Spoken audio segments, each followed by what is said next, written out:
Pagbabalik idol, maglagay tayo ng oil dito idol, tamang-tama na sa lutuin natin at susunod natin idol yung kamatis, sibuyas lang ano. Brown na natin yan. Habang binabrown natin, sunod na natin ito yung pork belly natin no.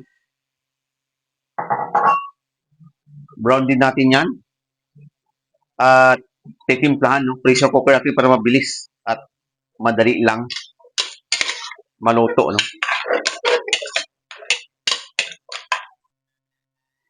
Habang binabrown natin yan, lagay tayo ng cracked black pepper.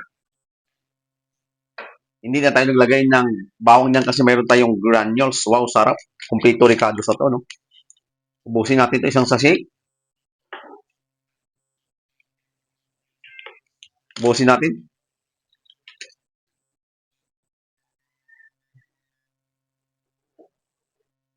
At susunod natin yung rock salt lang muna. Brown lang yan hanggang sa brown at lumabas yung pagka-juicy ng baboy natin. Tsaka lagay natin ng water.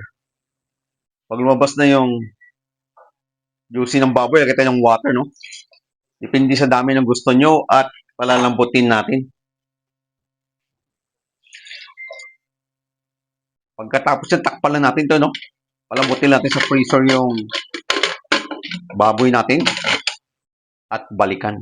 Silipin na natin idol, no? Pinatay natin yung apoy at yun. Yung palatandaan na stretch na. Buksan natin yung apoy at lalagay natin tong ano yun? Puso ng saging, no? Tinanggal ko yung sa gitna, idol. Ito lang kinuha ko talaga, no? Para hindi mangitim yung puso nyo. Try nyo ganitoin yung puso ng saging at huwag nyo isama yung nasa loob dito. Pakuluin lang natin, pakuluin yan at hindi pa tayo nagtatapos yan, no? Mayroon pa tayong ilalagay at balikan natin, idol. Additional tayo yung finger pepper, 3, no? Tapos lalagyan natin yan, idol, ng gabi, sinigang mix sa gabi, no? Huwag yung sa sampalok, gabi lang na may halo sampalok, no?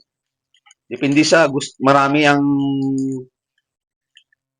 ilagay nyo o depende sa asim ang gusto nyo, no? Pag may mga kasama kayo sa bahay na ayaw mo masyadong maasim, huwag nyo basta-bastang lagyan na ikaw ang masunod, kundi makibagay ka doon, idol, no? Sa mga kumakain. At bago tayo magtapos, ika nga, tikman natin kung okay na yung lasa.